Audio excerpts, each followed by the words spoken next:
वालेकुम, मेरा नाम डॉक्टर मोहम्मद उमर सलीम है। मैं कंसल्टेंट पल्मोनोलॉजिस्ट हूँ। आज का हमारा मौजू जो है वो एक नया वेरिएंट है कोरोना का, जिसको ओमिक्रॉन कहा जाता है।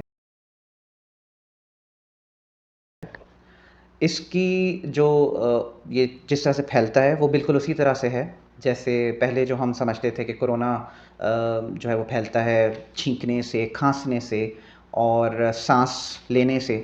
बिल्कुल उसी तरह से ओमिक्रॉन भी फैलता है। तो इसके लिए आपको कुछ एहतियात करनी होंगी, और वो एहतियात कुछ इस तरह से हैं कि आपको गैदरिंग्स में जहाँ पे बहुत सारे लोग जमा हैं, पार्टीज़ में, मॉल्स में और दूसरी जगह पे जहाँ पे बहुत सारे लोग जमा होते हैं किसी भी तकरीब में, उसमें आपको मास्क लाज़मी पहनना है। और कोशिश करें कि उन जगहों पे जाएँ जहाँ पे कम से कम लोग हैं, ताकि ये वायरस दूसरे लोगों में मुंतकिल ना हो। इसकी अलामात में अपर रेस्पिरेटरी सिम्पटम्स होते हैं। इसका मतलब है कि नज़ला, छींक आना और आँखों में पानी आना या नाक बंद हो जाना, नाक में दर्द होना, नाक से जो है वो खून आना, या फिर गला जो है आपका ऐसा महसूस होना कि आप कोई चीज़ निगल रहे हैं तो आपको दर्द हो रहा है, और बुखार का आना। अगर ये अलामात आपके अंदर हैं तो आप सबसे पहले फ़ौरन अपने मुआलिज से रुजू करें। कोरोना के बारे में, जो कि ओमिक्रॉन के बारे में ये देखा गया है कि ये उन लोगों को भी हो रहा है जिनको पहले कोरोना 1 या 2 दफ़ा हो चुका है। तो इसके लिए आपको वही एहतियात करनी है जो कि आपको मास्क पहनना है। नज़ला या खांसी के वक्त आपको छींकना है तो या खांसना है तो अपनी एल्बो पे, अपनी कोहनी पे जो है वो खांसना है, और ज़्यादा हुजूम में नहीं जाना। ओमिक्रॉन एक ऐसा वेरिएंट है जो कि उन लोगों में भी होने के चांसेस हैं जिनको वैक्सीन्स 1, 2 या बूस्टर भी लग चुकी हैं। लेकिन जिनको वैक्सीन्स नहीं लगी हैं उसमें उसकी शिद्दत इतनी ज़्यादा देखी गई है कि मौत वाक़ई हुई हैं मरीज़ों की। तो इसलिए सबसे पहले खुदारा आप लोग अपने और अपने घर वालों का ख़्याल रखें। अपनी वैक्सीनेशन जो है वो पूरी कंप्लीट करें।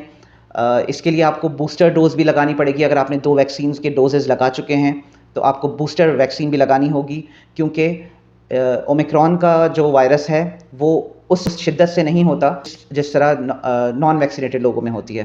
तो अल्लाह ताला के बाद ये वैक्सीन ही है जो कि आपके लिए आपकी क़ुव्वत मदाफ़ियत को बढ़ाएगी, और इससे आपकी जो है वो कोरोना वायरस की शिद्दत जो बीमारी होती है कोविड, उसमें बहुत कमी वाक़ई हो जाएगी इंशाअल्लाह।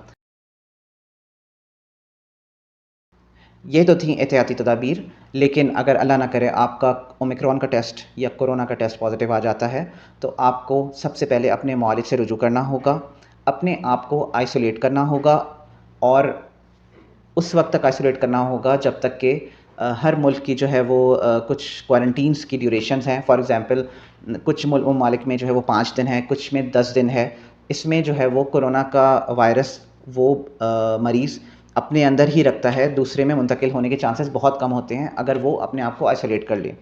तो इसके लिए आपको जिस तरह पहले आप कोरोना के लिए जो इलाज था वो आपका मुआलिज बताएगा, लेकिन अभी भी कॉर्टिकोस्टेरॉइड्स इसके लिए बहुत कारआमद हैं, लेकिन ये आपने अपने मुआलिज से पूछे बगैर इस्तेमाल ख़ुद से नहीं करनी, क्योंकि उसको पता है कि वो बहुत सारी सिवियरिटी के पैरामीटर्स देखेगा कि जिसमें जो है वो कॉर्टिकोस्टेरॉइड्स इंडिकेटेड हैं। तो अपना और अपने घर वालों का ख़्याल रखिए। कोरोना की वैक्सीन अगर आपने दोनों लगवाई हुई हैं तो बूस्टर वैक्सीन आप फ़ौरन लगवा लीजिए अगर आखिरी डोज़ आपको 6 महीने पहले लगी है। और अगर आपको जॉनसन एंड जॉनसन वैक्सीन लगी है तो आपको 2 महीने के बाद फ़ौरन से बूस्टर लगवाना होगा, ताकि आपको ओमिक्रॉन वायरस जो है वो उससे बचाव आप हासिल कर सकें। ये थी तमाम ज़रूरी मालूमात ओमिक्रॉन के बारे में, लेकिन अगर आपको इसके बावजूद कुछ मालूमात चाहिए ओमिक्रॉन के लिए, या आपको कोई सवाल पूछना है, तो आप नीचे कमेंट बॉक्स में कमेंट करिए, और अपना और अपने प्यारों का ख़्याल रखिए कि हम कोरोना से बचाव हासिल कर सकें।